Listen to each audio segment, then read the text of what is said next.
இது ஆர்எஸ் பாரதி அவர்கள் மீது ரொம்ப நாளைக்கு அப்புறம் யாரோ போடக்கூடிய முதல் வழக்கு. இது எங்கே போய் முடியுதுன்னு பார்க்கலாங்கண்ணா. இந்த டிஃபமேஷன் கேஸை லாஜிக்கல் எண்டுக்கு நான் எடுத்துகிட்டு தான் போகிறேன், இது விட போகிறதில்ல. ஏன்னா இந்த மனுஷனை யார் இது செய்யாதனால அடுத்து நான் மைக்கு பிடிச்சி இன்னொன்று சொல்கிறார், நாய் கூட பிஏ வாங்கலாமா, அந்த பிஏ வந்து வாங்கினா மரியாதை இல்லையாமா, நாய் கூட வாங்கலாமா அப்படின்னு.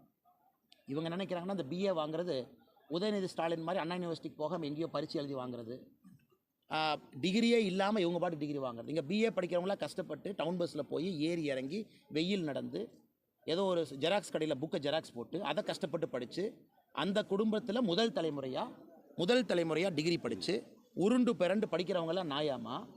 ஆனால் இவங்க மாதிரி எங்கேயா டிகிரி வாங்கியிருக்காங்கன்னா யாருக்கு தெரியாது. உதயநிதி ஸ்டாலின் எந்த காலேஜுக்கு போனார் யாருக்கு தெரியாது. அவர் எக்ஸாம் எழுதின யாராச்சும் பார்த்தீங்களா யாருக்கு தெரியாது. இல்லை ஸ்டாலின் ஐயா எங்கே போய் படித்தார் யாருக்கும் தெரியாது. ஆனால் இந்த கட்சியை சார்ந்தவர்கள் மேடையில் மைக் எடுத்து இந்த மாதிரி பிஇ